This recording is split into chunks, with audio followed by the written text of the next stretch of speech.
On May 1st, 2026, the United Arab Emirates left OPEC. No long negotiation, no warning to the other members, just a decision. And this decision could affect what you pay for everything. Because oil prices don't stay in oil, they move into transport, food, and eventually in inflation. And this decision didn't come out of nowhere. It came from how OPEC actually works. OPEC was created in 1960, and the idea behind that creation was simple. Oil producing countries would not compete freely, they will coordinate. Meaning, each country gets a production quota. So when the group cuts supply, prices usually goes up, and if supply increases, prices usually goes down. That system gave OPEC a real influence over the global economy. Later, this expanded into OPEC Plus. And because of this expansion, countries like Russia started working with OPEC. So this was not just a group, it was a coalition controlling a large part of world's oil. But inside that coalition, power is not equal. One country has more influence than the rest. That country is Saudi Arabia. It produces the most oil in the group. It can increase or cut supply faster than others. So when the Saudi Arabia pushes for a policy, the group usually follows. Now let's talk about the UAE.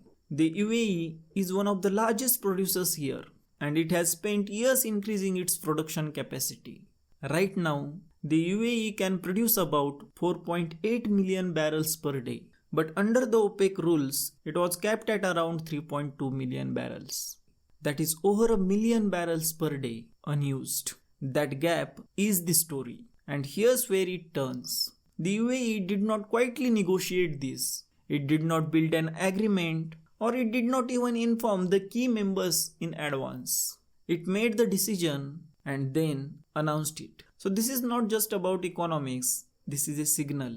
At the same time, Saudi Arabia was pushing to keep production controlled to support the prices. So now the conflict is clear.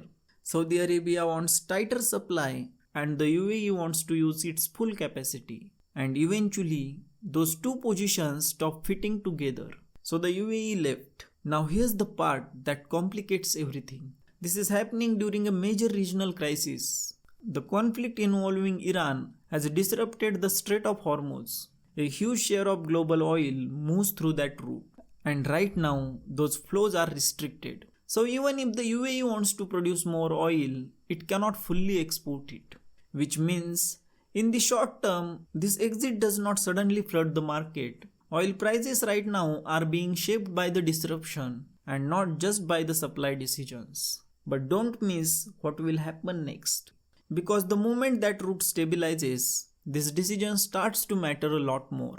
Outside OPEC and OPEC Plus, the UAE will control its own output. No quotas, no limits, and that changes incentives. It puts pressure on the other producers and it weakens coordination. OPEC only works when members move together. When one major producer steps out, the system does not break instantly, it loosens. A little at first and then more. And once that process starts, it will be hard to reverse. Because other countries are watching, and if leaving gives more control, more flexibility, and more revenue, then staying becomes a choice, not a rule. And that is a very different system. So this is not just one country leaving a oil group. This is a shift. Slow but real. From coordination to independence. From shared limits to a national strategy. And changes like this don't stay inside meetings or headlines. They show up later. In prices, in policies, even in everyday's cost. So the real question is not why the UAE left. It's what this unlocks. And more importantly, who will decide to leave OPEC next? Let me know your thoughts in the comment section. And if you find this video interesting, make sure to like, share and subscribe.